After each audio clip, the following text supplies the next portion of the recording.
Je vous signale d'abord qu'on va enregistrer la session, donc pour que vous le sachiez, et que cette matinée est donc consacrée à l'Assemblée générale et en même temps au rendu d'une étude de l'Estuain sur l'impact de la crise sanitaire sur l'hôtellerie et restauration. Alors, on va commencer par l'AG, dont l'ordre du jour s'affiche sur l'écran. Et donc, on va rentrer directement dans le vif du sujet avec le point numéro 1, c'est-à-dire les mots d'accueil et d'introduction. Alors, on aura 4 interventions à ce niveau-là. Et je suis désolé, mais je vais commencer par moi-même, puisque ça s'affiche comme ça sur l'écran. Donc, moi, je m'appelle Antoine Cachin, je suis le président du campus, et le campus a été créé il y a un peu plus de 2 ans. Et donc, c'est le moment pour faire le point sur ce qui a été fait et ce qui reste à faire à mi-parcours, puisque le campus est créé pour une première période de 4 ans. Alors, premier point, je voudrais tout d'abord revenir aux sources pour vous rappeler un petit peu l'origine. Donc, le campus a été mis en place en fait exactement en novembre 2018. Et sa vocation, comme vous le savez, c'est de regrouper les acteurs de la formation initiale et continue avec les partenaires économiques employeurs dans le but de proposer la meilleure offre de formation possible en phase avec les évolutions actuelles et prévisibles du secteur du tourisme et de la restauration. Tout cela dans le but de renforcer la compétitivité de l'offre touristique régionale, le développement économique et social et surtout l'emploi et l'insertion des jeunes dans l'emploi. Alors, pour accomplir sa mission, le campus bénéficie de l'appui de la région, bien sûr, et du rectorat qui coordonne les campus régionaux et qui, surtout pour nous, finance le poste de notre directrice opérationnelle, Sophie Chaillon. Et pour accomplir cette mission, le campus bénéficie aussi du soutien de l'Estuain qui fournit au campus les locaux, l'administration, la comptabilité et lui ouvre son réseau académique et son réseau de recherche. Donc voilà l'origine de l'histoire et donc ça a démarré il y a, mettons à peu près presque 2 ans et demi. Alors en 2 ans, qu'est-ce qui s'est passé? En 2 ans, le campus s'est installé dans le paysage régional grâce au dynamisme, il faut le dire, de sa directrice. Donc, le campus a constitué un réseau regroupant nombre d'acteurs représentatifs de notre secteur, a organisé échanges, études, débats, événements, actions diverses pour mieux appréhender l'évolution des métiers et des qualifications pour faire évoluer en fréquence les formations et promouvoir le secteur auprès de ceux qui peuvent y être employés. Donc, voilà à peu près ce qui a été fait. Ça sera détaillé dans la première partie de notre Assemblée générale. Et d'ailleurs, ça a été tellement développé que le FAFI a apporté son soutien au campus en lui versant une subvention de 100 000 € permettant de constituer un fonds pluriannuel de réserve pour financer les actions à venir. Donc, on va vous détailler tout ça. Mais le point qui se pose maintenant est un petit peu différent. Il faut maintenant passer à une deuxième étape du campus, car la crise sanitaire a profondément frappé notre secteur et l'a mis quasiment totalement à l'arrêt. Donc, le secteur du tourisme, de la restauration, aujourd'hui, craint même pour sa survie. Les formations en alternance deviennent quasiment impossibles. Les jeunes s'interrogent sur leur engagement dans un secteur qui leur apparaît désormais fragile et les comportements des consommateurs évoluent profondément. C'est pour ça, je pense que notre campus devient plus que jamais, essentiel pour s'adapter à un tourisme post-Covid, à condition bien sûr de le rendre plus efficace. Alors ça, nous pensons que cela passe par une meilleure intégration du campus dans l'ESTUA pour profiter bien de sa force, de ses moyens et de ses réseaux, pour notamment, c'est ce qui va guider nos actions de demain, tout d'abord accroître la visibilité du campus et développer ses moyens de communication pour mieux recruter. Ensuite, élargir ce recrutement, notamment au-delà du secteur de l'hôtellerie et de la restauration, et plus largement dans le monde de l'entreprise, pour que les professionnels du secteur y soient plus présents. Cela passe aussi par le développement de la dimension internationale du campus. Et enfin, tout cela doit permettre de mieux anticiper les changements dans un monde post-Covid et leurs conséquences sur la formation, qui est quand même l'objet du campus. Voilà quelques axes de travail pour le campus, et tout ça dans les années à venir, et tout ça va être dédié par la suite dans l'Assemblée générale. Donc voilà ce que je voulais vous dire rapidement en introduction, et je passe la parole à Jean-René Maurice, directeur de l'ESTUA. Merci mon cher Antoine. Bon, effectivement, pas simple pour toi hein, de pouvoir aussi t'exprimer sans avoir quiconque à l'écran et notamment aussi le déroulé de la réunion. Donc, je sais que l'exercice n'est pas simple, hein, Antoine, donc bravo à toi. Merci pour cette présentation et puis ce rappel en tout cas des objectifs que se fixe le campus des métiers. C'est un objectif naturellement important. Alors pour ma part, je reprends le sujet. J'ai été élu donc le nouveau directeur de l'UFR Estoie, Philippe Violier, que beaucoup connaissent. Donc voilà, va partir en tout cas à partir de septembre à la retraite. Son mandat se terminait le 17 mars dernier. Donc depuis le 17 mars dernier, depuis un mois grosso modo, j'ai pris la direction de l'Estoie. Alors naturellement, une de mes premières missions, au-delà de toutes les missions de pilotage et de gestion de l'UFR Estoie, hein, je rappelle que c'est pratiquement presque aujourd'hui 4000 étudiants, 64 enseignants-chercheurs, et puis 450 vacataires, hein, professionnels qui interviennent dans les différentes formations de l'UFR Estoie. 24 doctorants, donc on va bien aussi de la licence au doctorat, et donc voilà, je travaille sur ces sujets-là, et le campus des métiers fait partie intégrante en tout cas de cette politique que va porter, ou va continuer de porter en tout cas l'UFR Estoie Tourisme et Culture. Donc pour avoir aussi beaucoup échangé avec le président, donc Antoine Cachin, avec l'équipe, hein, et Sophie Chaillon, notamment, et Gwenaëlle Carnot, notamment du rectorat, pour ma part, pour pouvoir aussi avoir une visibilité claire des actions à mener dans le cadre du campus, l'UFR a réactivé son engagement pour pouvoir voilà, continuer de participer au rayonnement de ce campus dans une logique de réseau et de dynamique régionale. Et donc, c'est bien l'objectif qu'on se fixe. L'idée aussi de l'UFR Estoie, puisqu'on est à mi-mandat, grosso modo, de ce campus en termes de labellisation, il nous reste, on en reparlera peut-être, mais les dates ne sont pas toujours encore très arrêtées. C'est vrai que la période Covid fait qu'il va peut-être y avoir quelques glissements, mais en tout cas, l'objectif, si j'ai une bonne mémoire, je crois que c'est août 2022, hein, par rapport aux actions qui nous restent à mener en matière de développement du campus des métiers. Donc, on est à mi-mandat avec un an notamment de pandémie, ce qui n'est pas simple. Et donc, il nous reste encore un certain nombre de chantiers à mener et on va le mener de manière collégiale. Et ça, c'est un engagement, en tout cas, sur lequel moi, j'ai pris et que je me suis engagé auprès du président Antoine Cachin par rapport au campus. La visibilité de ce campus, je pense que c'est effectivement une brique, un élément essentiel qu'il va falloir continuer en tout cas de développer. Cette mise en réseau, donc redéfinir les objectifs que se fixe ce campus. On est là aussi dans une logique en tout cas de partage, de rayonnement à l'échelle de la région des métiers du tourisme et de tous les métiers du tourisme. On a beaucoup parlé de l'hôtellerie et la restauration, mais il reste encore aussi des efforts importants à faire dans le champ du tourisme classique, hein, tourisme et loisirs.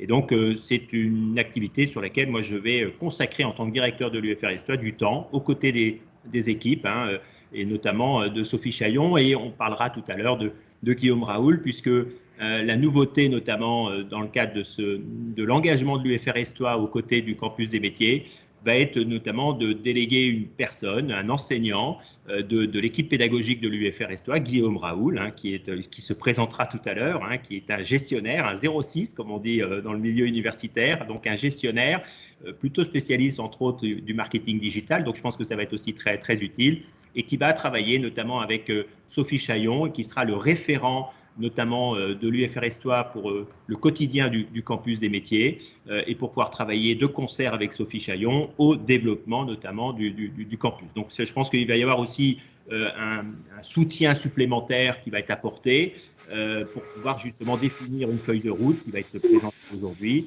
valider naturellement et discuter, parce que je pense qu'il faut naturellement discuter des projets et des objectifs qu'on se fixe tous ensemble, mais c'est un point en tout cas important. Je rappelle aussi que l'engagement de l'UFR, et c'est aussi un peu l'originalité, puisque les campus des métiers sont quand même souvent rattachés notamment à des lycées en règle générale. L'originalité de ce campus, c'est qu'il soit attaché ou en tout cas en lien avec une composante universitaire, donc de l'Université d'Angers. Je rappelle aussi que cette particularité, elle tient notamment à un accompagnement fort de la région des Pays de la Loire, qui soutient fortement en tout cas le campus, mais soutient aussi fortement l'UFR Estoie Tourisme et Culture, notamment à travers une politique qui avait été menée dans le cadre des RFI, recherche, formation, innovation. Et donc c'est aussi dans le cadre de ce RFI et des actions qui ont été menées. Je vous rappelle qu'il y a le GIS, il y a un GIS études touristiques, qui est là dans le domaine de la recherche, qui fédère la recherche en tourisme à l'échelle nationale, et notamment au Grand Ouest pour l'instant, mais ça va s'étendre au niveau national, et ça c'est bien une brique et une dynamique qui est issue du RFI, et une autre brique qui est issue du RFI, c'est ce fameux campus des métiers, qui notamment sa légitimité ou son développement et son rattachement à l'UFR Estoie est lié à cette politique régionale des RFI, de la politique des RFI, donc qui avait pour nom Angers Tourisme Lab. Donc voilà, donc merci en tout cas à tous ces partenaires, toutes les collectivités, tous les professionnels et les acteurs. Je pense que c'est important justement que ce monde pédagogique, que notre monde pédagogique, enseignement supérieur, rectorat et autres, puisse justement travailler collégialement et avec tous les acteurs qui participent activement au développement du tourisme. J'ai vu Eric Groux tout à l'heure, donc la Chambre de commerce. Donc, on voit bien que la dynamique se veut très large. Donc, voilà, on restera en tout cas, nous, au nom de l'UFR Estoie Tourisme et Culture, actifs sur le sujet du campus des métiers. Et Sophie restera naturellement et est toujours dans les locaux de l'UFR et avec une mise à disposition de tous les moyens pour pouvoir permettre de travailler dans les meilleures conditions possibles. Voilà, merci beaucoup. Merci Jean-René. La parole maintenant est à Bruno Grabkowski, qui est délégué académique à la formation professionnelle initiale et continue. Oui, merci beaucoup pour de me donner la parole. Et d'abord, toutes mes excuses pour ma connexion tardive. J'ai eu du mal à me connecter ce matin. Voilà, donc je tenais à m'en excuser. J'ai écouté avec beaucoup d'attention la fin, et je m'en excuse encore, des propos de monsieur Cachin et puis les propos de monsieur Maurice, parce que effectivement, vous avez parlé un petit peu d'un point d'étape, un mi-parcours qui se traduit par une volonté importante que j'ai notée de l'université, de vouloir appuyer davantage le développement et le rayonnement de ce campus, et notamment à travers la mise à disposition d'un enseignant aux côtés de la directrice opérationnelle. Donc, c'est vraiment avec une grande satisfaction que je note cette information.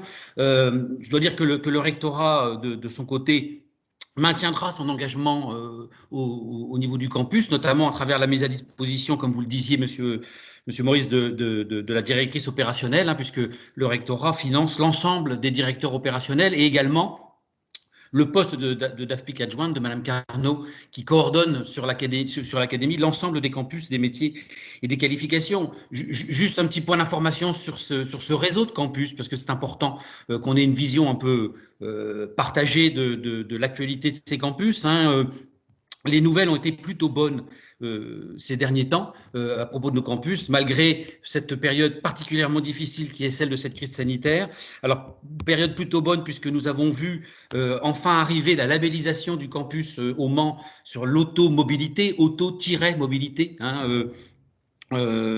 qui a donc été labellisé. Donc, le recrutement de la directrice opérationnelle est achevé. Donc, ce campus pourra, dès le mois de septembre, prendre véritablement, s'installer véritablement dans ses missions autour d'une filière qui est en mutation extrêmement profonde, hein, la mobilité, la transition énergétique, les évolutions dans la mobilité du citoyen et des marchandises font que ce campus va avoir à travailler vraiment en profondeur sur tous ces sujets. Et puis également une bonne nouvelle au niveau d'un PIA 3 qui a été retenu sur le campus aéronautique, une filière qui est en grave difficulté, vous le savez, mais qui a des perspectives d'évolution très importantes, qui elle aussi connaît des mutations importantes. Il y a une réflexion autour de la décarbonisation de la filière aéronautique, donc, et particulièrement le site de Nantes est impliqué dans cette réflexion, notamment autour de l'hydrogène, hein, son président nous l'a expliqué. Donc on voit bien que là aussi on a un campus qui est en forte évolution et ce PIA va pouvoir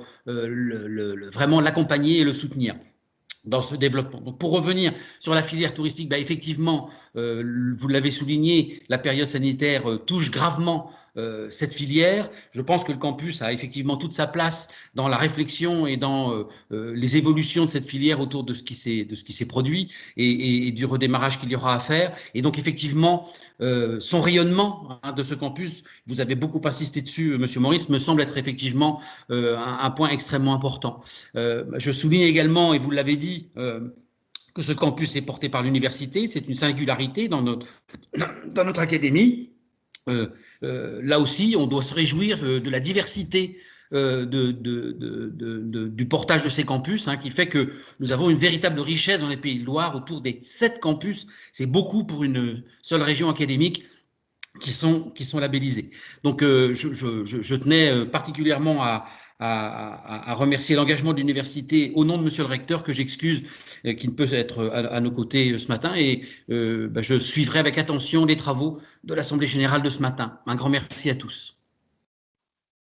Merci, Monsieur Grakowski. Maintenant, je passe la parole à Madame Quentin, Madame Catin, pardon, qui est conseillère régionale. Merci, Monsieur le Président, et je salue toutes les personnes qui sont présentes à cette Assemblée générale, et notamment Madame la directrice et Monsieur le directeur de l'UFR, Monsieur Maurice, que je félicite pour sa prise de fonction. Et donc, je vais poursuivre dans les propos de Monsieur Grakowski, qui vient de nous dire aussi l'intervention de l'État dans ce domaine. Pour ce qui concerne la région, évidemment, la région des Pays de la Loire s'est inscrite directement dans ce campus, puisque depuis 2015, ce sont des financements qui ont été apportés à tous les partenaires de cet enjeu qui dépasse bien entendu simplement la seule formation tourisme, puisque c'est à la fois le point fort de la région que d'accompagner tout ce qui est recherche, développement, innovation.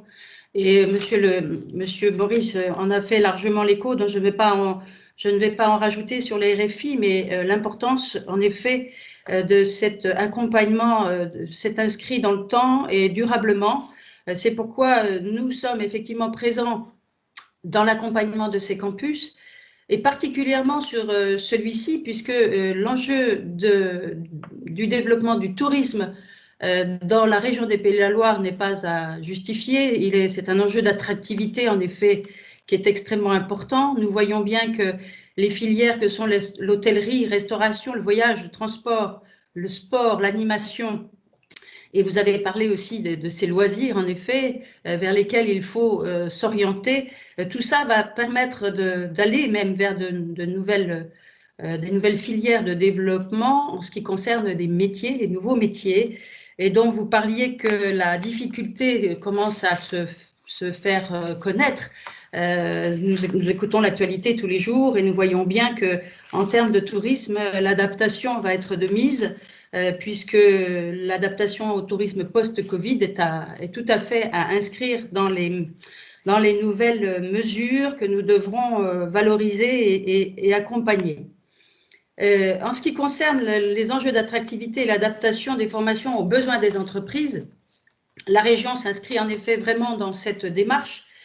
puisque à la fois elle accompagne aussi le campus dans des actions uniquement, pas uniquement sur la formation, mais aussi par exemple le hackathon du tourisme, vous savez, qui est prévu en novembre 2021. Eh bien, la région sera présente pour accompagner cette animation particulière.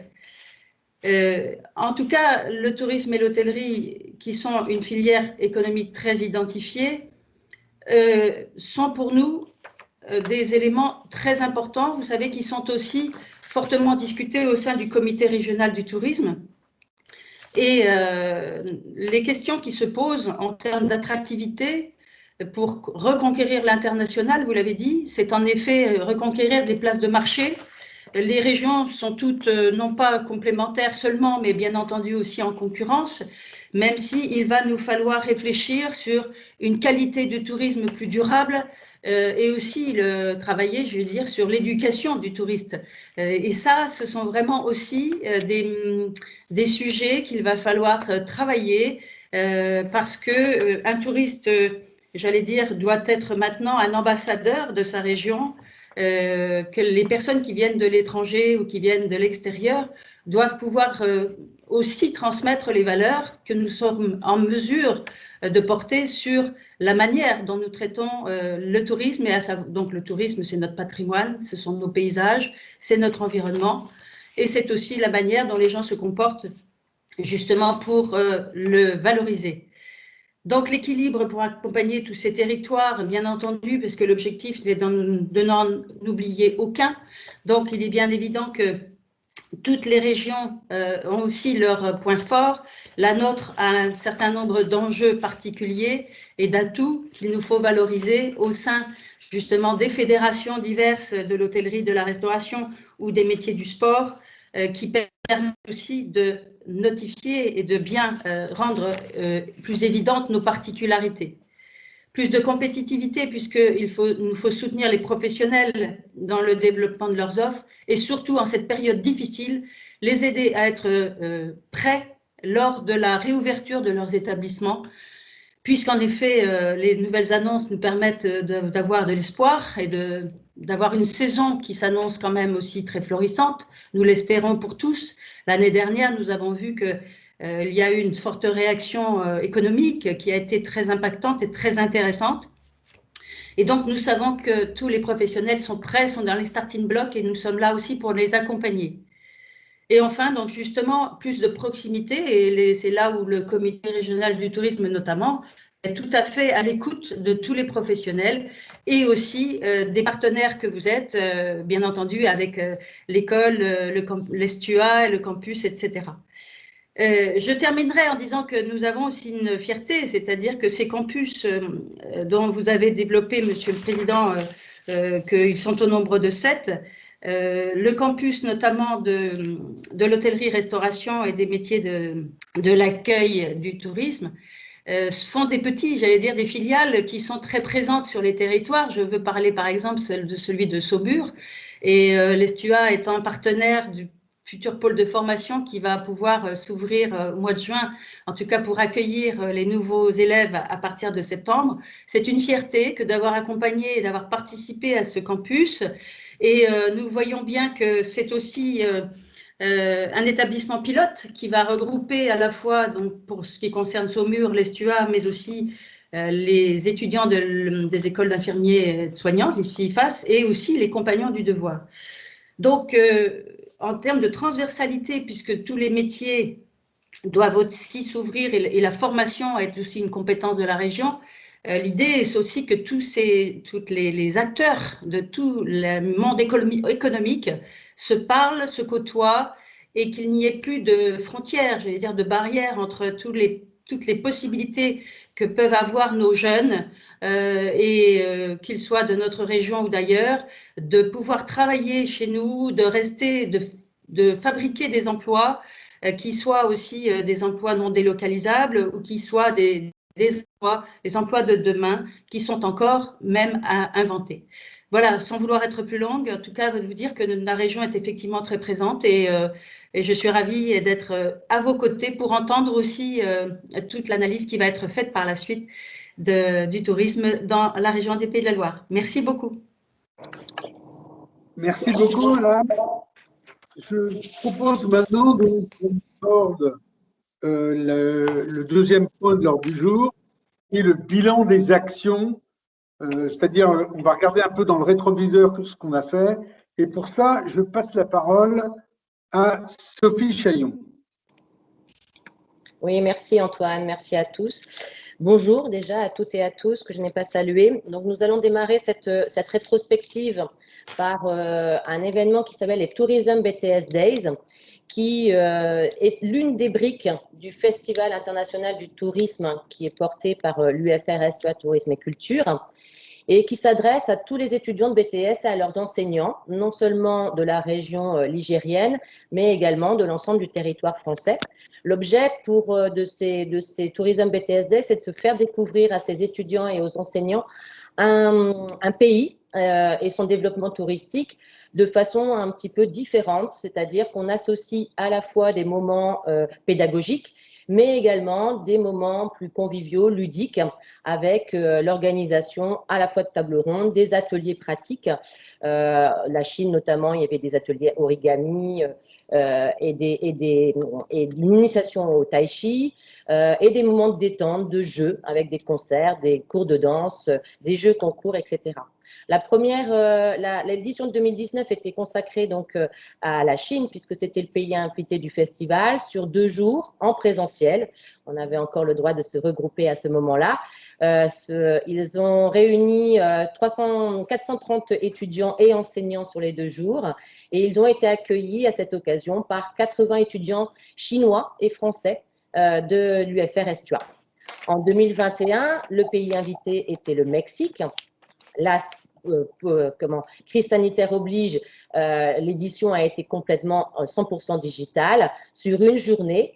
Et là, nous avons accueilli 530 étudiants et enseignants qui se sont connectés sur la plateforme lors de cette édition. Pour la prochaine édition, puisque le festival est passé en biennale depuis 2019, la prochaine édition sera donc en 2023. Et je vais passer la parole à Isabelle Métayer, qui est enseignante en tourisme à l'IMES de Nantes et qui participe régulièrement aux nombreuses éditions du Tourism BTS Days. Isabelle, si tu veux intervenir. D'accord, merci Sophie. Bonjour à tous. Donc, j'enseigne à l'IMS à Nantes en BTS Tourisme et aussi je suis professeure vacataire à l'ESTUA en licence pro management des services aériens. C'est vrai que maintenant, le rituel des BTS Days est complètement institué dans notre établissement. On choisit chaque année de faire participer nos étudiants ou tous les 2 ans, parce qu'effectivement, comme Sophie l'a fait remarquer, c'est tous les 2 ans maintenant, de manière à sensibiliser nos étudiants à la poursuite d'études aussi dans le contexte de l'ESTUA. Donc, c'est vrai que ces BTSD sont l'occasion parfaite pour nous de faire une passerelle entre le BTS et l'université, ce qui est important donc pour les inciter éventuellement à poursuivre leurs études pour ceux qui le souhaitent. C'est aussi l'occasion de rencontrer d'autres étudiants des sections de BTS tourisme dans les autres établissements. Donc c'est une journée qui leur est dédiée et c'est vrai que ça permet un décloisonnement. Hein, donc je trouve que c'est de ce point de vue-là tout à fait intéressant. Ça développe le sentiment quand même d'appartenance à une communauté d'étudiants en tourisme. Donc je trouve que de ce point de vue-là, c'est aussi essentiel. Et puis, bien évidemment, toutes les activités qui sont proposées sont l'occasion de rapprochement avec le milieu professionnel grâce aux témoignages, aux interventions des professionnels des différents secteurs. Bon, cette année, la participation à cet événement était d'autant plus importante pour nous que le contexte sanitaire nous isole un petit peu du milieu professionnel et rend un peu moins concrète peut-être la formation que nous dispensons dans nos établissements. Donc, effectivement, c'était un moyen à notre disposition pour sensibiliser les étudiants. Et puis, c'est aussi pour nous l'occasion, pour nous les enseignants et l'équipe pédagogique, de préparer de manière interdisciplinaire finalement la participation à ces BTS Days, hein, puisque la thématique cette année était effectivement le Mexique. Donc, ça nous a permis de travailler par exemple en langue, en amont avec les collègues d'espagnol, puis en tourisme et territoire hein, et en gestion relations clientèle touristique, la préparation à la découverte de la destination, la vente de la destination, la capacité à argumenter sur cette destination. Et puis, bien, le bilan, finalement, est très positif. Donc là, je voulais vous soumettre suite à un petit sondage qu'on a fait auprès de nos étudiants, les avis. Donc, le contenu des conférences était très riche. Les intervenants étaient de qualité, donc effectivement l'intervention de la secrétaire d'État au tourisme du Yucatan, la responsable du tourisme de l'ambassade du Mexique, l'intervention également d'une agence réceptive mexicaine. Donc bon, les échanges qui ont pu avoir lieu également avec les villageois sur la mise en tourisme durable du village. Donc là aussi, des échanges très appréciés de nos élèves qui avaient d'ailleurs préparé des questions et ils ont pu participer à cet échange. Et puis des conférences très rythmées et bien animées par Philippe Duhamel. Donc merci aussi à Philippe. Donc tout ce travail préparatoire en amont rend voilà, plus concret cette participation au BTS Days. Et vraiment, nous sommes ravis chaque année de participer. Un point aussi intéressant, c'est que les élèves pouvaient bénéficier tout au long du week-end du pass des BTSD, ce qui leur permettait de participer à toutes les conférences en poursuite de cette journée. Puis la journée des BTSD, c'est leur journée. C'est aussi un format qui convient parfaitement en fait à ces activités, ces différents ateliers. C'est très bien rythmé. Cette année, l'innovation, c'était l'escape game du matin, qui d'ailleurs a été très bien organisé, une très belle réalisation technique. Donc voilà, un grand plaisir de participer à la prochaine édition 2023. Nos élèves étaient ravis de cette journée qui était bien adaptée à leurs attentes. Donc merci encore. Merci Isabelle de ton témoignage. Merci. Nous allons évoquer maintenant un deuxième événement phare des campus qui sont les assises régionales de la formation et de l'emploi en tourisme. À l'origine, ces assises ont été initiées par le RFI Tourisme, Angers Tourisme Lab, et à présent est passé dans le giron du campus. Et depuis l'origine de cet événement, il s'agissait de fédérer lors d'une journée le monde à la fois académique et les socio-professionnels sur les thématiques liées à la formation, aux besoins en compétences et à l'emploi. Et de les faire, bien sûr, dialoguer ensemble et qu'on puisse tous ensemble réfléchir sur quelles réponses on peut apporter aux professionnels sur leurs besoins en compétences. L'édition 2019 était consacrée à la mobilité internationale et au management interculturel. Vous avez été plus de 110 participants. C'est vrai que la présence de Monsieur Arthuis à ces assises ont fait un appel d'air et je pense ont été très appréciés. Et je le remercie encore de sa disponibilité. Donc, avec des tables rondes, des ateliers, des témoignages. Et la prochaine édition, c'est l'occasion aussi, cette Assemblée Générale, de vous faire des Save the Date. La prochaine édition aura lieu en 2022, le 25 mars, très exactement. Et la thématique sera le tourisme dans le monde d'après. Le titre n'est pas anodin puisce ce sera des assises organisées en partenariat avec la revue Espace. Et pour ceux qui connaissent bien cette revue, c'est le directeur de la rédaction nous a autorisé à utiliser le titre d'un de ces dossiers. Et l'objectif de ces assises, c'est de voir quelles compétences, comment on va pouvoir accompagner les mutations du secteur en termes d'emploi et de formation, qui est l'une des vocations du campus. Alors, en novembre 2020, s'est organisé le premier hackathon du tourisme, Hack le tourisme, dédié au tourisme durable. C'est un événement, Madame Catin le rappelait tout à l'heure, un événement effectivement cofinancé à la fois par la région, le campus, le Tourism Innovation Lab et l'ALDEF, qui est l'agence de développement économique d'Angers Loire Métropole, qui est partenaire du campus. Donc, c'est un événement entièrement digital, 53 participants à la fois étudiants de tout niveau, de BTS à école d'ingénieurs et pluridisciplinaires, ainsi que des professionnels. Donc, il y avait des équipes mixtes sur les 11 équipes présentes qui, pendant 54 heures, doivent concevoir une solution touristique innovante. En l'occurrence, c'était sur le tourisme durable cette année.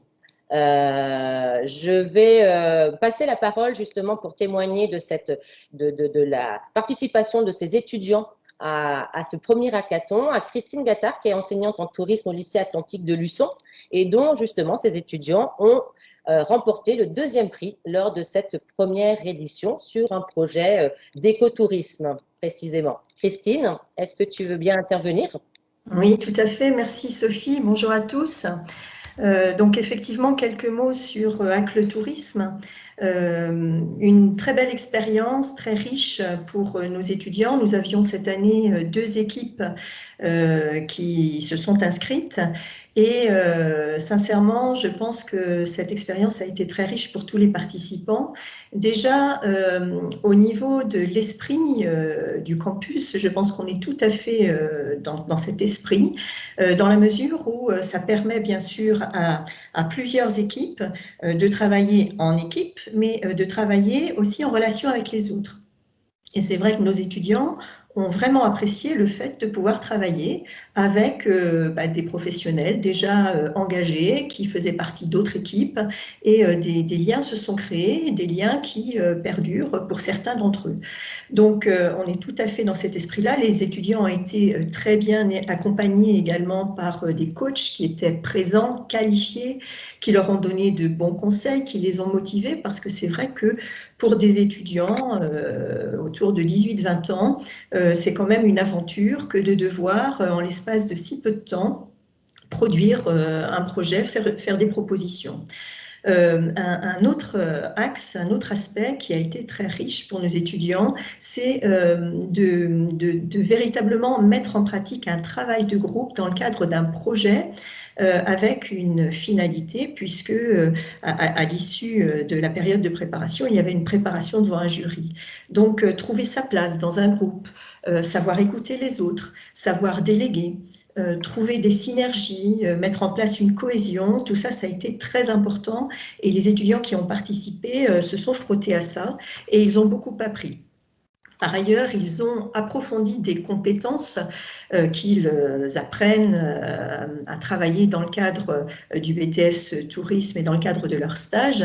Donc des compétences en matière de communication, des compétences en matière de marketing à travers la réalisation d'une étude de marché, travailler autour d'un cahier des charges, le mettre en place et ensuite le mettre en œuvre, travailler dans le cadre d'un temps limité sur un projet, utiliser de nouveaux outils, en particulier des outils numériques dans le cadre de la gestion de projet. Tout ça, ça a été très utile, également très important. Ils ont aussi appris beaucoup de choses sur eux-mêmes. Ils ont développé une confiance en eux. Et ils ont été très satisfaits de pouvoir finaliser une proposition. Ils ont appris à gérer leur stress en travaillant vite, en respectant des échéances. Ils ont travaillé également la rigueur, la concentration. Et certains aussi ont fait un retour du fait qu'ils ont dû accepter de se tromper à certains moments et puis être amenés à rebondir. Ça a été aussi très, très important et ça leur a beaucoup appris. Et enfin, ils ont développé leur imagination. Donc, tous ces aspects sont très importants, d'autant plus que dans l'avenir, dans un futur très proche, au moins 2 des étudiants parmi les lauréats vont développer un projet d'études supérieures post-BTS en lien avec le projet qu'ils ont développé dans le cadre du hackathon. Ils vont faire une licence pro communication et valorisation des territoires, parcours concepteur de prestations en écotourisme et découverte de l'environnement à Saumur. Et dans l'idée de pouvoir ensuite créer leur propre entreprise et en concrétisant le projet qu'ils ont développé dans le cadre du hackathon. Donc c'est vraiment très riche. Par ailleurs, une des étudiantes également a pris appui sur ce projet-là pour travailler dans le cadre d'une option qui est présentée maintenant dans le cadre du BTS Tourisme en projet de spécialisation. Et donc, c'est ce projet-là, développé dans le cadre du hackathon, qui lui a permis de présenter un projet dans le cadre de ce projet de spécialisation épreuve au BTS Tourisme. Et d'ailleurs, nous, équipe pédagogique, on a pris appui aussi sur le hackathon pour justement former, préparer nos étudiants dans le cadre du projet de spécialisation pour ceux qui vont le présenter. Donc, une expérience, bien sûr, pour nous à renouveler, des groupes investis, une émulation au sein de la classe, peut-être les associés, les lauréats, mais aussi les autres participants, à la mise en place d'un teasing pour donner envie à plus de participants d'être associés à la prochaine édition. Merci encore. Merci Christine. Justement, bonne transition. La deuxième édition, donc je profite de cette Assemblée générale pour vous indiquer que les dates de la prochaine édition se déroulent, donc la hackathon se déroulera du 30 septembre, donc toujours jeudi, vendredi, samedi, jeudi à partir de 17h, du 30 septembre au 2 octobre 2021. Et effectivement, on vous espère nombreux établissements de formation à cette deuxième édition de Hack le Tourisme.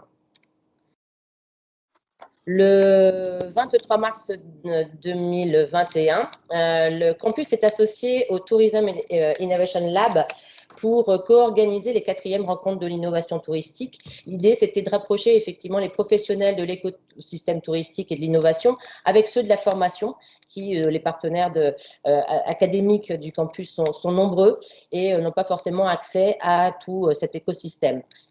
Plus de 140 inscrits, des professionnels, mais aussi beaucoup d'enseignants, d'établissements partenaires du campus. Et il y a qui ont pu rencontrer lors de la centaine de rendez-vous B2B avec les 30 starters présentes, des relations qui vont perdurer dans le temps. Et je pense notamment à des contacts entre le lycée Paul-Émile Victor d'Avrier et un groupe d'enseignants avec une start-up qui s'appelle Baludic. Je vais laisser la parole à Éric Groux, vice-président associé de la CCI Pays de la Loire, Éric a participé à cette 4e édition des rencontres de l'innovation touristique. Éric, je peux vous laisser la parole. Oui, merci. Bonjour à tous. Tout d'abord, je voulais très sincèrement féliciter les organisateurs de cette 4e rencontre parce que j'étais vraiment impressionné par la qualité à la fois du fond et de la forme. Je voudrais d'abord insister sur la forme parce qu'on sait que ces réunions en distanciel peuvent être un peu compliquées à organiser et pour nous, spectateurs, compliqués à suivre. Il peut y avoir une certaine lassitude. Et là, je trouve que le rythme qui a été adopté, des courtes interventions très très pertinentes, les illustrations au travers de bons PowerPoint, de belles images, ont fait que très objectivement, on ne s'est pas ennuyé et ça a pourtant duré une journée complète. Voilà. Et puis, je voudrais souligner le fond en illustrant peut-être de 2 exemples, parce qu'il y avait réellement du contenu. Alors, ce que je voudrais dire, peut-être préalablement aussi, c'est que on est dans une période, on sait, en complet bouleversement, où pour tous les acteurs du tourisme, c'est très compliqué d'avoir de la lisibilité. Et on pourrait avoir 2 attitudes. Je voudrais reprendre le proverbe chinois qui dit quand le vent se lève, certains construisent des brise-vents, d'autres construisent des moulins. Ben là, on était plutôt avec des constructeurs de moulins. On pouvait faire l'autruche et puis ou hiberner en se disant on va attendre que ça se passe et puis on rouvrira, on fera quelque chose quand ça ira mieux. Là, c'était très intéressant parce qu'on a vu, je vais prendre l'illustration d'un des ateliers où une intervenante expliquait, proposait, présentait les innovations qu'il pouvait y avoir et les applications qu'on pouvait avoir dans le tourisme pour se protéger de cette crise sanitaire. On pourrait équiper des chambres d'hôtel de lampes qui contribuent par leur rayon à immuniser, à dépolluer un espace. De la même manière, l'équivalent, je veux dire, d'un volume comme un seau à champagne, où on pourrait mettre dedans un certain nombre d'objets, dont son téléphone, et au bout de quelques temps, voilà, là aussi au travers de rayons, je ne sais pas si c'est des ultraviolets ou autre, peu importe, voilà, ça contribuerait à décontaminer un objet qu'on aurait manipulé ou que d'autres auraient manipulé. Donc voilà, c'était un exemple de réflexion, de présentation, d'innovation qu'il pouvait y avoir et qui pouvait contribuer à faire que le monde du tourisme ou de l'hôtellerie, dans le cas présent, contribue à la lutte contre la crise sanitaire. Ça a aussi éveillé un échange entre nous que j'ai trouvé intéressant en disant OK, on peut être dans le défensif et essayer de se protéger le plus, et puis on peut aussi se dire, et c'est une évolution, il y a une assonance avec des évolutions de clients qui vont peut-être davantage chercher des vacances en milieu rural, c'est ce qu'a illustré l'été dernier, plutôt qu'en ville. On sait que les hôtels de charme ont mieux résisté que les hôtels de chaîne. Et peut-être que les maisons dans les arbres attirent plus que des chambres peut-être aseptisées, hyper qui veillent à hyper protéger. Mais on peut aussi se dire qu'un nouveau-né, vous avez tout intérêt à l'emmener balader dehors, ok, un peu couvert, mais qu'il a plus de chances d'être immunisé, pas attraper de rhume, que de les laisser enfermés à la maison et au moindre courant d'air, c'est clair qu'il va s'enrhumer. Voilà, donc c'était une réflexion aussi intéressante de dire il y a peut-être une autre offre, et un retour à la nature et peut-être moins piller la planète et peut-être voilà, avoir une offre alternative et contribuer au travers de ces changements à répondre à peut-être un besoin différent, à une attente différente des clients. Voilà, enfin, illustration d'une première intervention, d'un premier atelier. Et puis, je voudrais en prendre un deuxième que j'ai trouvé extrêmement intéressant, c'était de la réflexion sur l'offre que pouvaient proposer les professionnels du tourisme. On sait que le client, il est devenu, c'est plus un client roi, c'est un tyran. Mais on va aussi dire que le contexte actuel fait qu'effectivement, il peut s'inscrire et puis se désinscrire très vite. Il n'a pas non plus, lui, une grande visibilité sur ce qu'il va faire cet été ou pendant les prochains week-ends. Ça veut dire qu'il faut une grande agilité des acteurs du tourisme pour répondre de manière assez spontanée, de manière assez pertinente aux attentes des clients. Alors, on a essayé de réfléchir sur quels pouvaient être les facteurs clés de succès de ces entreprises pour répondre au mieux à ces clients qui, tout en restant courtois, on le sait, deviennent de plus en plus exigeants. Alors, on s'est clairement dit qu'il fallait des talents. J'ai bien aimé ce mot-là, ça veut dire que c'est non seulement des qualifications, mais c'est aussi des comportements. Ça veut dire qu'il faut savoir, pardon, on veut innover en permanence, ça veut dire qu'il faut mettre l'ensemble des collaborateurs dans la motricité, il faut les mettre dans le mouvement. Ça veut dire aussi en termes de management, il faut donner du sens. On sait que le sens crée le mouvement crée la cohésion et la cohésion révèle le talent. Il faut qu'ils se sentent partie prenante et ça veut dire que si je prenais l'exemple d'un hôtel-restaurant, aussi bien la personne qui est à la planche que le bagagiste doit savoir parler de l'hôtel, doit savoir raconter une belle aventure, doit savoir aussi répondre au téléphone à un client et prendre une réservation, etc. Il faut de la polyvalence, il faut à la fois savoir métisser ces équipes, de telle sorte qu'il y ait de l'entraide, de telle sorte qu'il y ait une envie de tous d'être acteurs du voyage. Et je pense qu'il y a une attente dans ce qu'on appelle les générations Y, d'être partie prenante et pas simplement de simples exécutants. Il faut créer cette aventure, il faut créer cette envie de faire ce beau voyage ensemble. Ça veut dire aussi, ce qu'on s'est dit, c'est qu'il faut segmenter l'offre. C'est clair qu'on ne proposera pas la même chose à des seniors ou à des familles. Ça veut dire que c'est peut-être pas la même chose au printemps qu'à l'automne.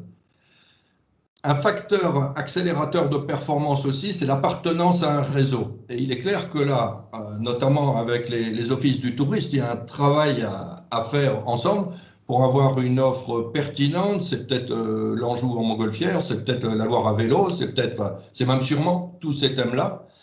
A fortiori, quand je disais que le tourisme rural a connu l'année dernière un vrai succès, et on a une vraie réflexion pour cette saison-ci, de dire qu'il y a des Français, on a peut-être perdu la clientèle étrangère, mais il y a des Français qui sont restés dans l'Hexagone, faisons en sorte qu'ils reviennent, qu'ils aient envie de revenir et de découvrir la même ou une autre région de notre beau pays. Donc on a un travail à faire là-dessus.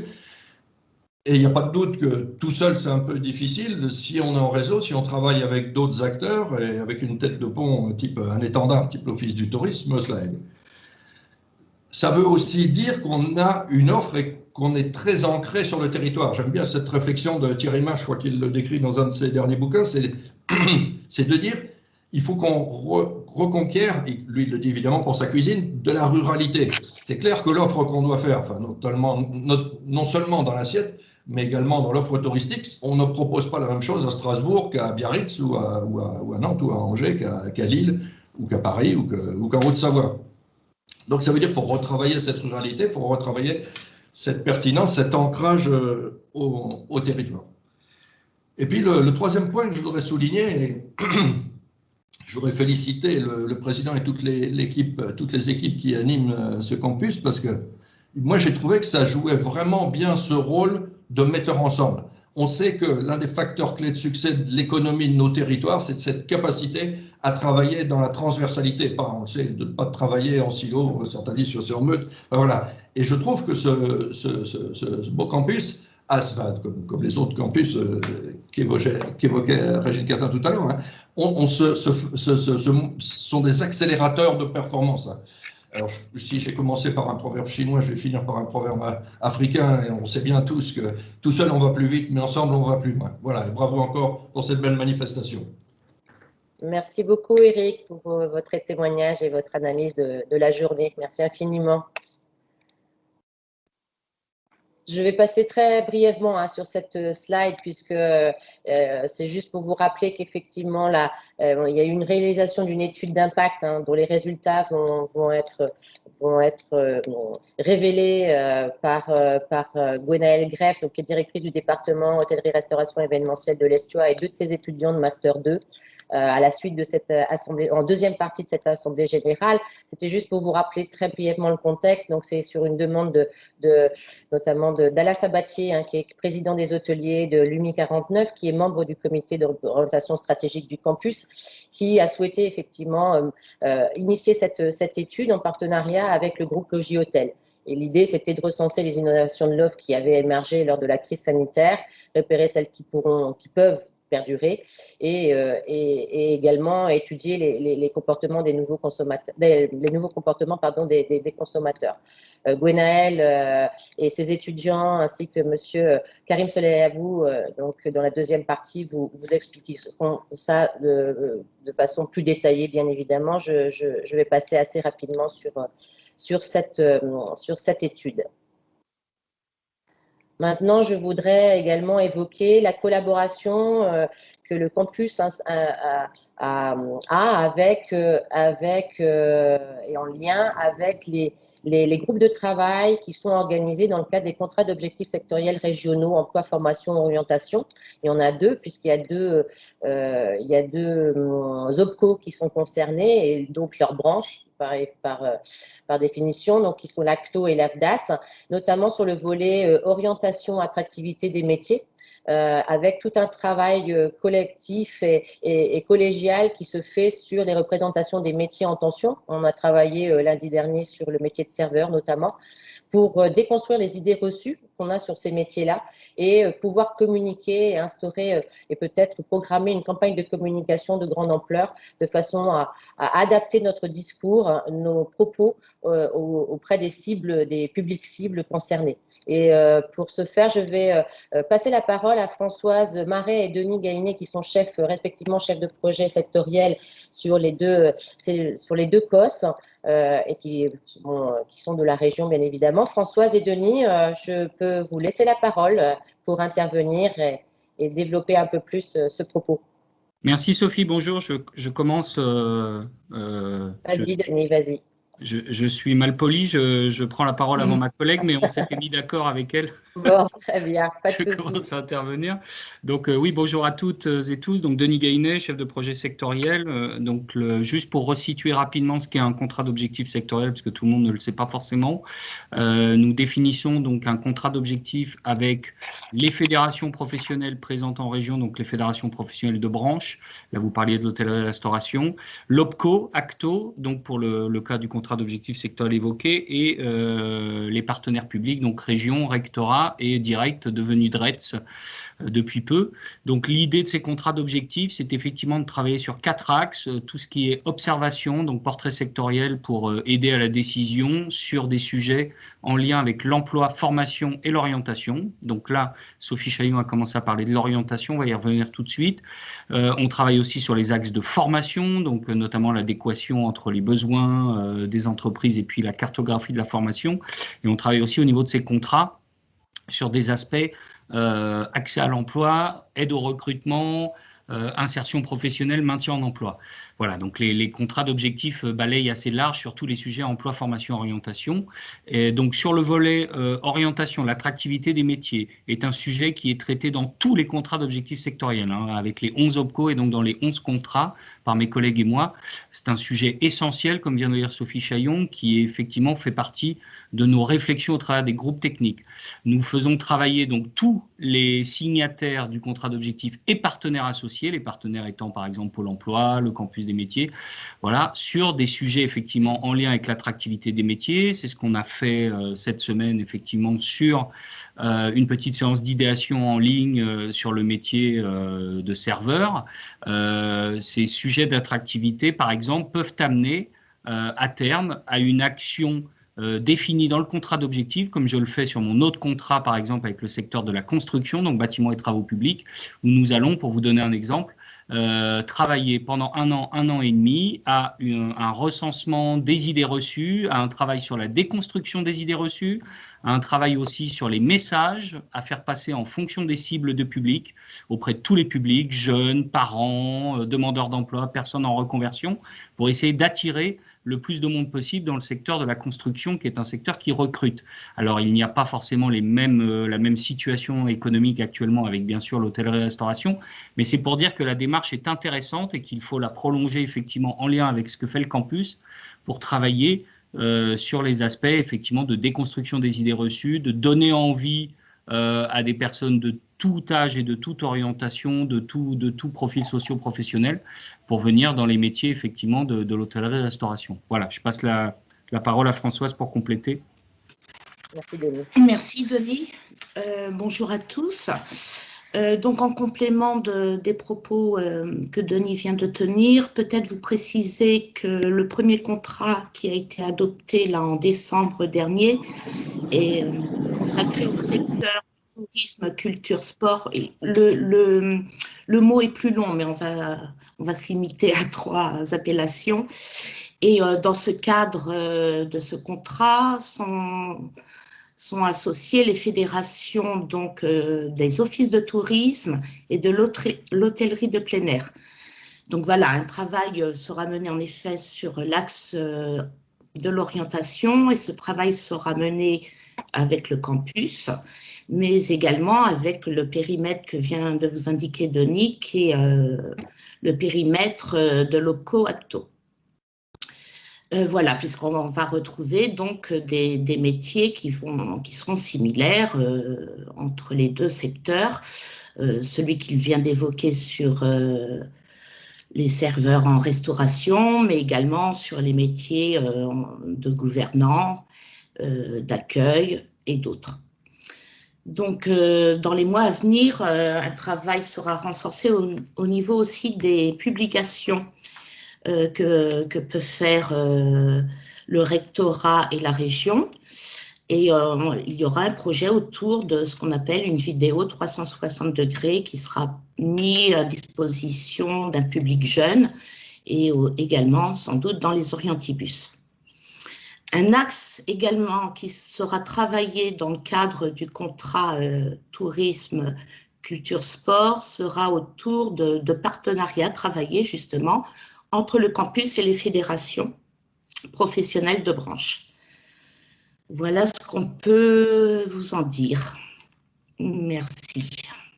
Merci Françoise, merci Denis d'avoir apporté votre éclairage sur ces contrats d'objectifs sectoriels qui sont des lieux aussi de travail collectif et collaboratif très intéressants, et merci d'associer le campus à tous ces travaux. À très bientôt. Oui, on va se revoir très bientôt. Oui, Bruno Radkowski, délégué académique, je souhaitais intervenir. Est-ce que ça m'est possible? Oui, bien sûr, Monsieur Gregowski, allez-y. Oui, alors juste un mot pour dire tout l'intérêt que le rectorat porte à l'ensemble de ces contrats d'objectifs sectoriels et l'engagement qui est le sien dans les travaux, hein, puisque nous avons nombre d'acteurs du rectorat qui s'impliquent au sein de ces campus. Dire également qu'au-delà de la visibilité des métiers, des réflexions sur les métiers en tension, sur l'orientation, etc., une place importante des campus est celle qu'ils peuvent prendre et qu'ils prennent dans la réflexion autour de l'évolution des cartes des formations, des cartes de formation professionnelle. Ça n'a échappé à personne. Aujourd'hui, il n'y a plus de régulation, par exemple, sur la carte des formations par apprentissage, puisque ce sont des formations qui ont été ouvertes au marché. Je pense que dans le cadre des réflexions qu'on conduit au sein des campus et autour des formations, il est important qu'on réfléchisse aux besoins en compétences sur les territoires, et les campus sont vraiment des acteurs centraux sur cette réflexion, que l'on réfléchisse également à l'équilibre des cartes de formation, équilibre entre la formation initiale sous statut scolaire, l'apprentissage, que l'on parle de VAE également, tout ça, me semble être extrêmement important. Et ça n'a échappé à personne. Les campus sont portés à la fois par la région et par le rectorat, et ils sont, dans notre académie, présidés toujours par le monde économique. C'est donc bien un triptyque qui est à la tête de ces campus, un triptyque qui a une grande importance dans l'évolution des cartes des formations professionnelles et qui a une grande importance dans l'analyse des besoins en compétences sur les territoires et de l'évolution des métiers. Donc, je voulais insister également sur cette partie-là, dire combien les campus ont tout leur rôle à jouer dans ces thématiques que je viens d'évoquer. Et puis, je voulais vraiment insister sur vraiment le grand intérêt que monsieur le recteur et l'ensemble des acteurs du rectorat portent sur les travaux autour de ces contrats d'objectifs sectoriaux. Voilà. Merci beaucoup pour votre attention. Merci, monsieur Grec, aussi de toutes ces précisions.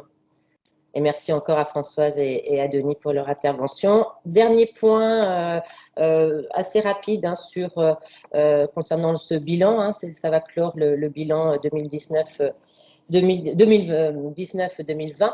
Un petit point, un petit retour sur tout ce qui ponctue l'année scolaire en général, de nombreux événements liés à l'orientation. Donc, et auxquels les campus et mes collègues des autres campus, bien évidemment, y participent également. Donc, des rencontres professionnelles, des salons, des forums, etc. Nous sommes présents lors de tous ces événements-là, avec un petit focus particulier sur une opération régionale qui réunit nos 7 campus des métiers et des qualifications. Donc, c'est une journée commune qui aura lieu donc le 23 novembre prochain, et qui est à destination des professeurs principaux de collège et des acteurs de l'orientation en règle générale, pour leur faire découvrir les métiers, nos métiers dans nos 7 campus, dans l'idée qu'effectivement, mieux on connaît un métier et mieux on peut en parler et mieux donc on peut orienter. Ça se déroulera sur une journée, avec une demi-journée consacrée à une visite de plateau technique d'un établissement, donc dans les 7 campus, et l'autre demi-journée étant consacrée à une visite d'entreprise. Voilà, j'en ai fini pour cette première partie de bilan.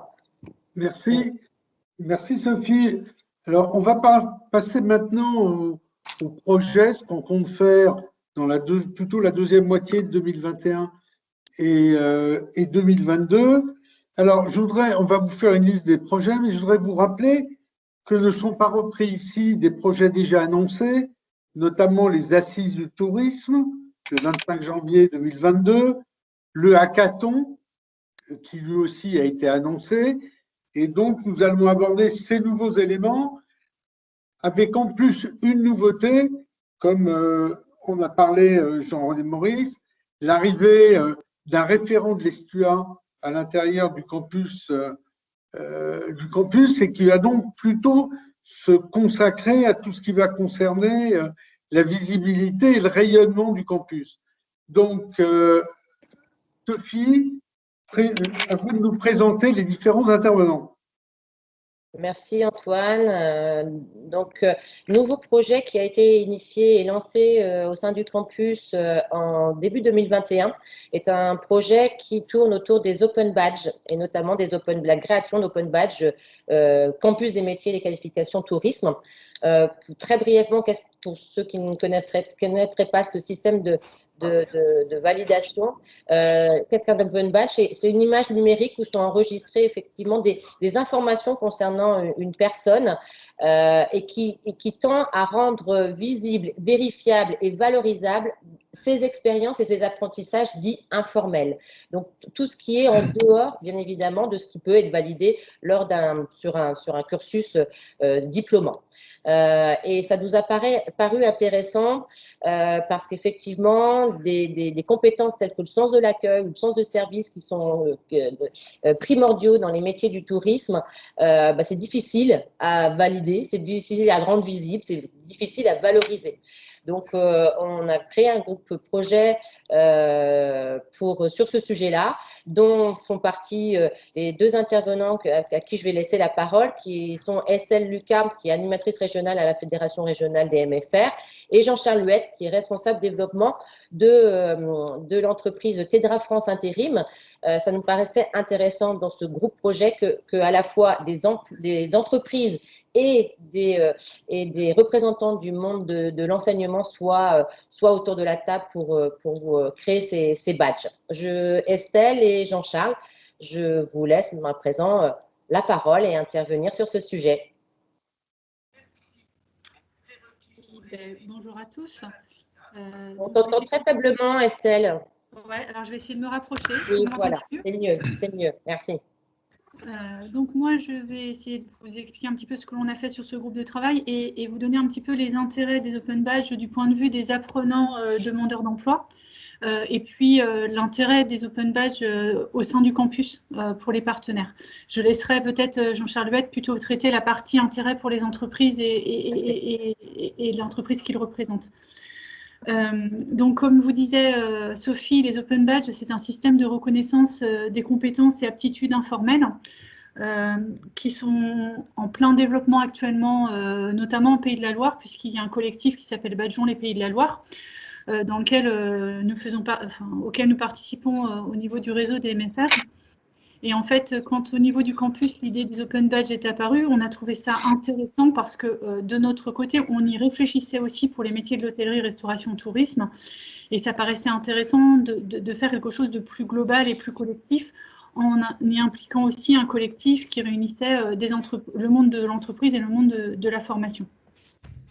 Alors, les Open Badges, quel intérêt ça a du point de vue des apprenants ou des demandeurs d'emploi, l'intérêt, c'est de réfléchir à un certain nombre de savoir-faire, compétences, projets auxquels on participe dans la vie personnelle, mais qu'on ne pense pas valoriser, alors qu'en fait, ça pourrait être valorisable au niveau d'un CV ou au niveau d'un entretien d'embauche ou dans une expérience professionnelle. Et l'intérêt des Open Badges, c'est de compiler en fait numériquement derrière un système d'images des informations et notamment des preuves de réalisation et des preuves que l'on a ces aptitudes, ces compétences, ces connaissances. Ça va permettre aussi à ces apprenants et demandeurs d'emploi de motiver, argumenter des savoir-être qu'ils ont pu mettre sur leur CV comme l'adaptabilité, la polyvalence, la ponctualité, qu'on retrouve à peu près dans tous les CV et qui sont souvent basés que sur du déclaratif.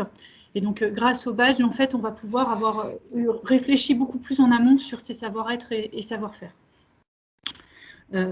Donc, c'est un travail qui est amorcé actuellement au sein d'un certain nombre de formations où, en fait, soit les apprenants ont la possibilité de demander des badges qui ont été préfaits. Donc, c'est un peu le principe des 2 badges auxquels on a réfléchi au niveau du campus. Mais il y a également la possibilité, avec les apprenants, d'organiser des ateliers de création de badges. Donc, c'est à la fois un outil pédagogique et un outil de valorisation de compétences. Donc, au niveau du campus, l'intérêt de ce groupe de travail sur les Open Badges, ça a été en fait de réfléchir ensemble à la fois monde de l'entreprise et monde de la formation, à des compétences transversales qui sont propres au métier de la cherté, de l'hôtellerie-restauration et qui seraient intéressantes à valoriser et à mettre en lumière. Et donc, ça a vraiment permis d'avoir un projet commun au niveau des acteurs avec un objectif commun qui est un recrutement de qualité des personnes au sein de ce secteur d'activité. Voilà ce que j'avais à en dire. Donc, il y a deux badges qui ont été créés pour l'instant. Alors, on les a créés sur le papier, il va falloir qu'on les crée numériquement. Un autour de la ponctualité qui s'appelle Jamais en retard. Et puis un autour de la présentation physique, en fait, qui s'appelle Toujours nickel. Je vais peut-être laisser Jean-Charles Huette compléter. Voilà. Merci. Jean-Charles. Oui, bonjour à tous. Donc effectivement, lorsque Sophie nous a proposé de faire partie de ce projet des Open Badge Campus, il y avait un vrai sens en tout cas pour notre entreprise. Je rappelle donc Tedra Intérim et Recrutement donc est spécialisé dans le secteur de la restauration, de l'hôtellerie, du tourisme. Donc on balaye tous les secteurs, de la restauration traditionnelle à la restauration collective. Et donc il y avait vraiment une vraie pertinence de pouvoir accéder à ce projet pour notre société, parce qu'aujourd'hui, dans le recrutement des candidats, il y a effectivement un vrai sens à leur amener des compétences. Donc il y avait deux axes en tout cas qui étaient importants pour nous. C'était d'un premier côté la partie RH et l'accompagnement auprès de nos candidats, leur amener des compétences, parce que ce qui ressort essentiellement aujourd'hui dans les profils qu'on recherche, c'est le savoir-être. Le savoir-faire est aussi important, mais c'est les attentes premières des futurs employeurs dans notre secteur, c'est avoir effectivement une appétence au savoir-être. Donc, il faut pouvoir accompagner les candidats aujourd'hui dans ce cadre-là. Et il y avait en tout cas un réel intérêt de pouvoir en tout cas échanger sur ces sujets. Donc, on est aujourd'hui face à une réelle problématique, c'est que, vous le voyez, l'actualité parle d'elle-même. Notre secteur a une fuite de plus de 100 000 postes, et c'est un vrai constat qu'on fait aujourd'hui dans nos agences. Nos viviers sont très amoindris. Beaucoup de nos profils se sont réorientés aujourd'hui, donc sur d'autres secteurs. Donc c'est demain, il va falloir aller chercher des nouveaux candidats. Alors, soit effectivement des juniors qui vont sortir de l'école et qui n'ont pas encore touché du bout du doigt la vie professionnelle. Donc là, le but des badges, c'est de pouvoir aussi leur amener des compétences. Le deuxième cas, c'est également des gens en reconversion. Bon, ça, c'était un petit peu plus vrai avant la crise. Maintenant, on va voir un petit peu comment ça va réagir demain au moment de la reprise. Et derrière, bien, d'avoir en tout cas un accompagnement auprès de ces candidats sur des certifications par rapport à des différentes compétences, pour nous, il y a une vraie pertinence. Le deuxième cas, c'était aussi d'accompagner nos clients et futurs employeurs, parce qu'aujourd'hui, c'est, comme je vous le disais tout à l'heure, c'est une vraie attente, le savoir-être dans nos métiers. Et derrière, pouvoir donner des garanties à nos clients que les candidats que l'on va leur proposer ont vraiment des aptitudes sur des niveaux de compétences bien définis par des badges, avec au travers de ces badges un détail bien sectorisé de toutes ces compétences. C'est vraiment en tout cas un vrai gage de qualité et de ciblage des profils. Donc ça, c'est aussi aujourd'hui une vraie importance pour nous, rassurer les professionnels sur les compétences qu'ont les candidats que l'on renvoie. Merci Estelle, merci Jean-Charles pour vos apports. Vous l'avez compris, hein, c'est un projet qu'on a démarré début d'année, donc qui va se prolonger. On va rentrer dans la phase de test des 2 premiers badges créés. Merci à tous les deux. Un deuxième projet qui lui aussi s'est initié en début d'année, qu'on porte un peu depuis longtemps, mais qui vraiment prend forme depuis le début d'année 2021. C'est un projet autour du tourisme par l'activité physique itinérante et qui est porté notamment par la Fédération régionale professions sport et loisirs, qui est partenaire du campus et membre de son comité d'orientation stratégique, ainsi que un territoire qui est la SPL Pays Saint-Jean-de-Mont-Océan, l'AFDAS, le réseau des MFR et le campus. En fait, l'idée, c'est d'expérimenter des parcours sur un territoire donné, des parcours de découverte du patrimoine, du secteur, via l'activité physique outdoor itinérante, et si besoin, bien évidemment, de créer des parcours ou d'adapter les parcours de formation des éducateurs sportifs en leur donnant cette connotation tourisme qu'ils n'ont pas en général et qu'il va falloir effectivement adopter et acquérir dans la mesure où former des éducateurs sportifs, former des adhérents dans un club et accompagner et encadrer des touristes pendant leurs vacances, ça n'a pas tout à fait grand-chose à voir et il faut acquérir des compétences supplémentaires pour développer et témoigner de ce projet, puisque c'est les deux, voilà, entre la fédération et l'AFDAS, les deux partenaires incontournable de ce projet-là. Je vais laisser la parole à Benoît Douget, qui est chargé de développement à la Fédération, et Corinne Bélier, qui est déléguée régionale de l'AFDAS. Corinne, Benoît, c'est à vous.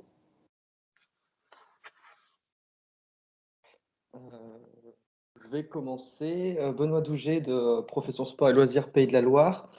Donc merci Sophie, bonjour à tous. Donc oui, effectivement, pour revenir juste sur Profession Sport et Loisirs, voilà, on est un interlocuteur régional pour le développement de l'emploi sportif et des loisirs, et on a dans notre réseau notamment des structures départementales qui sont groupements d'employeurs autour de voilà, tous les métiers du sport et de l'animation et des loisirs qui peuvent exister sur nos territoires. Donc effectivement, on fait partie là depuis février de ce groupe de travail avec le pays de Saint-Jean-de-Mont autour de leur volonté de pouvoir mettre en avant leur territoire via des activités sportives et de loisirs outdoor. Et c'est vrai que à travers ces travaux-là qui ont débuté, on voit vraiment l'intérêt un peu et l'esprit campus, comme ça a pu être évoqué avant, dans le sens où ces travaux ont permis d'associer vraiment plusieurs structures avec différentes expertises autour d'un projet là qui est innovant. Et voilà, et nous, c'est vrai qu'on intervient, Profession Sport et Loisirs, pour amener notre expertise sur les métiers du sport, de l'animation des loisirs, et voilà, et pouvoir apporter notre expertise sur les éducateurs, le profil recherché et autres. Voilà. Merci Benoît. Corinne? Oui, bonjour à tous. Donc effectivement, par rapport à ce projet, donc au niveau de l'AFDAS, c'est plusieurs branches professionnelles dont l'activité qui concourt à l'activité touristique, hein, soit directement, vous l'avez évoqué, les organismes de tourisme, hôtellerie de plein air, la branche des espaces de loisirs, d'attractions et culturelles, ou indirectement, tels que les golfs, le casino et le sport ou le spectacle vivant. Donc nous, on a rejoint le comité d'orientation stratégique du campus en 2020 et c'est lors d'un COS que nous avons été informés de cette expérimentation. Et tout de suite, ça nous est apparu très intéressant. Et c'est un projet qui reflète bien pour nous l'axe innovation des campus. Ce que je veux dire par là, c'est qu'à travers ce projet, le campus permet de réunir l'ensemble des acteurs qui sont parties prenantes et qui permet aussi les effets de synergie. C'est bien un regroupement d'acteurs et de différentes expertises, comme l'évoquait Benoît, qui permet de passer du projet à l'action. Et ça, je pense que c'est important, et de se retrouver autour de la finalité commune, qui est bien effectivement de répondre aux besoins de compétences des entreprises touristiques ligériennes et d'adapter l'offre de formation aux évolutions des métiers en lien avec les mutations du secteur. Et je pense que ce projet, il est tout à fait le reflet de ces objectifs-là. Donc voilà, donc l'OPCO, en tant qu'opérateur technique des branches professionnelles, apportera son soutien sur le volet formation du projet quand on aura avancé. Voilà ce que je peux dire. Merci à tous les deux. Merci Corinne, merci Benoît. Donc c'est un projet qui vient de s'initier, hein, donc qui est un petit peu ralenti bien évidemment par la situation sanitaire, mais qu'on va reprendre avec le pays de Saint-Jean-de-Mont et les autres partenaires qui s'y associent. Voilà je vais repasser la parole à Antoine Cachin, mon président, pour faire la transition avec la partie suivante. C'est juste rapidement pour vous dire que maintenant on aborde un sujet un peu plus global, notamment sur la communication et le rayonnement du campus, et qui est porté par Guillaume Raoul, et le nouveau référent de l'ESTUA à l'intérieur du campus, c'est-à-dire la personne dont Jean-René Maurice vous avez parlé au début, et qui est une innovation dans l'organisation et l'action du campus maintenant. Bon, Guillaume, c'est à vous. Bonjour à tous et enchanté de faire votre connaissance. Donc, je suis enseignant permanent à l'ESTUA, professeur d'économie-gestion spécialisé en marketing et en marketing dans le digital en particulier. Avant de vous présenter les projets, juste pour vous donner un peu le cadre de mon intervention, donc j'interviens pas sur le plein temps de mon poste à l'ESTUA. Je dis ça parce que ma chef m'écoute et doit s'inquiéter Rassurez-vous, je suis donc missionné sur une proportion d'environ 10% de mon temps de travail pour accompagner Sophie donc sur la deuxième étape du campus et en particulier sur sa visibilité, des actions qu'on va mettre en place pour augmenter sa visibilité et son rayonnement. Alors, comme vous le savez, le campus des métiers, c'est une structure hors les murs qui donc est basée physiquement à l'Estua, mais est par essence hors les murs. C'est un réseau, donc c'est par définition une structure qui peut être mal comprise et manquer de lisibilité auprès des personnes qui sont les premiers bénéficiaires de cette structure. Les bénéficiaires, ce sont, comme on l'a dit ici, les professionnels, les établissements de formation, mais il y a aussi bien sûr les jeunes dont il est question, et puis toutes les personnes qui sont en reconversion et en demande d'emploi. Et donc, l'idée, c'est de travailler sur un certain nombre d'actions pour augmenter la lisibilité et la visibilité du campus dans ce qu'il peut apporter à toutes les personnes auxquelles il est censé bénéficier. Alors, comme je suis professeur en marketing digital, évidemment, je pense d'abord site internet. Et là, du coup, Sophie, si tu peux passer à la slide suivante. Donc, je pense au site internet. Je sais par d'expérience qu'un site internet peut pas tout faire en même temps. Et en l'occurrence, dans mes idées et les projets que j'ai le plaisir de vous présenter aujourd'hui, le site institutionnel du campus que l'on va créer, et qui est absolument nécessaire, doit être un site qui s'adresse aux membres du campus, les membres que vous êtes et les membres que l'on espère gagner grâce à ces actions qu'on va mettre en place. Pour autant, comme je vous l'ai dit aussi, je pense en tant qu'enseignant aux jeunes qui veulent se former au métier du tourisme et veulent comprendre quels sont les métiers du tourisme et les filières qui sont à leur disposition.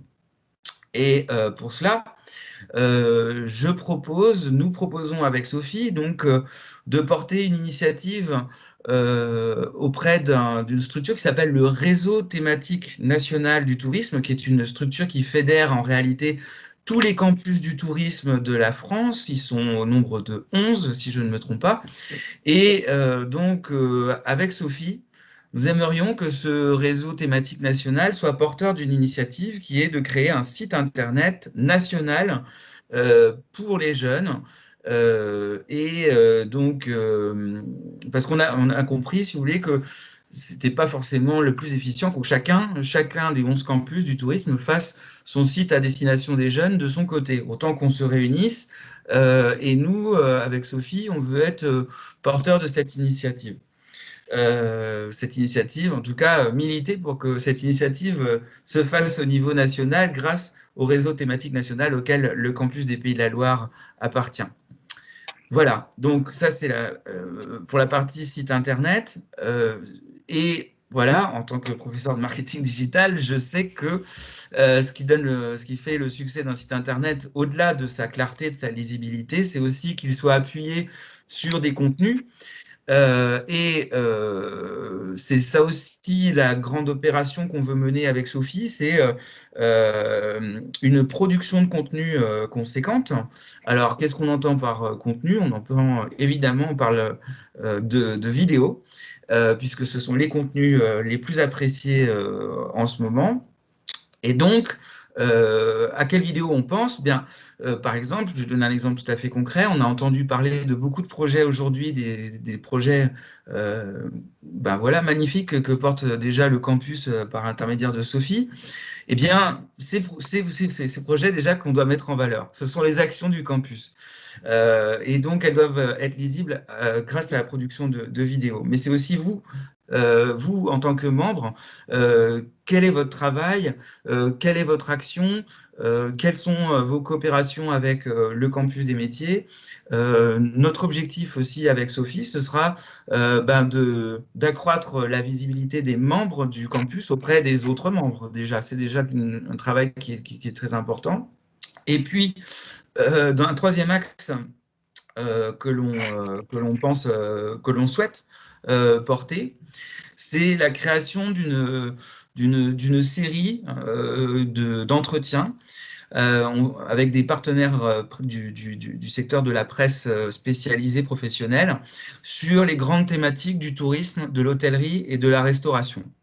Puisque on pense qu'en tant qu'observatoire des métiers et des qualifications, notre rôle, c'est aussi de donner à entendre sur les évolutions de nos secteurs et que nos partenaires presse peuvent nous aider à faire intervenir des personnes qui ont ce rayonnement et cette vision un peu prospective de nos métiers.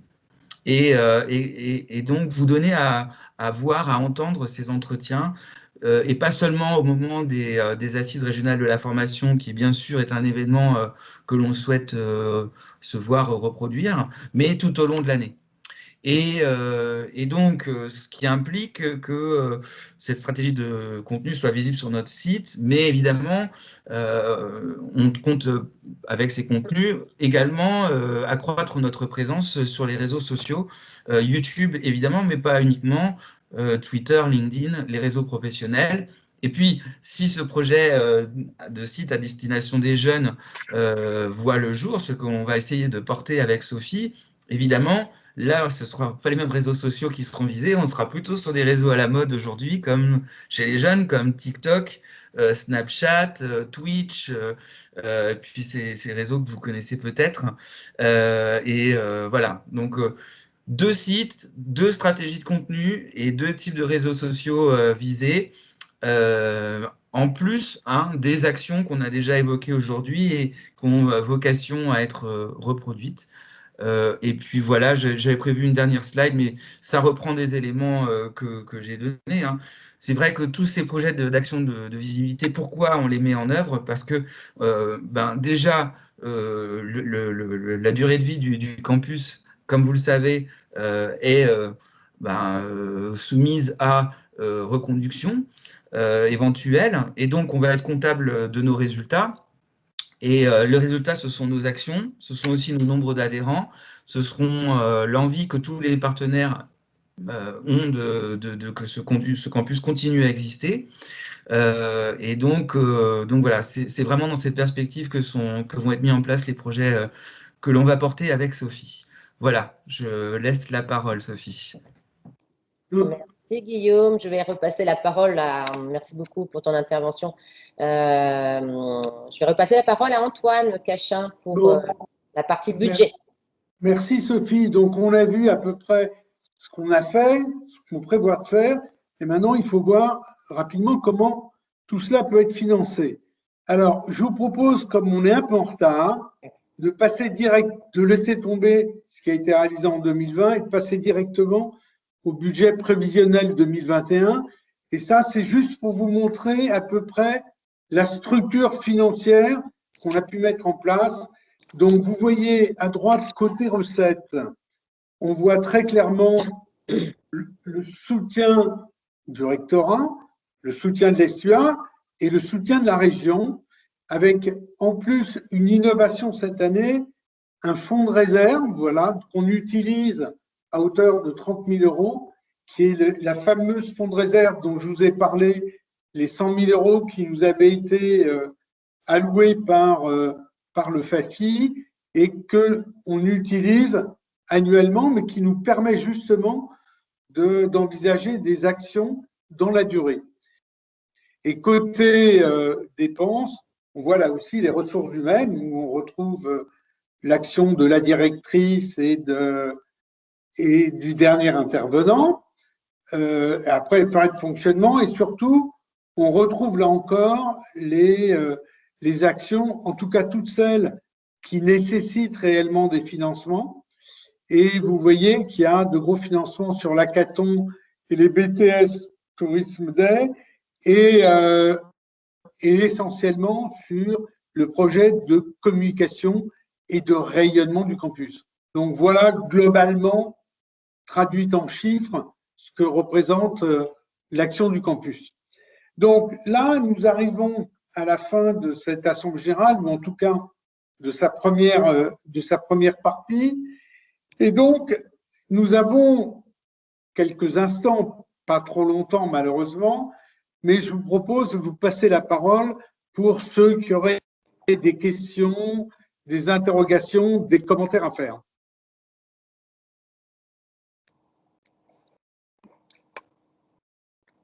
Alors, c'est bien d'appuyer sur la petite main si vous voulez parler. Et c'est Sophie qui vous donne la parole parce que moi, je ne vous vois pas sur mon écran. Non, non, bah pour l'instant, Antoine, voilà, je pense que ta présentation a été des plus claires. Je pense que, voilà, donc tu as été tellement clair et précis qu'il y a une question particulière, Antoine. Bon, très bien. Bravo, c'est la présentation de Sophie qui était particulièrement claire.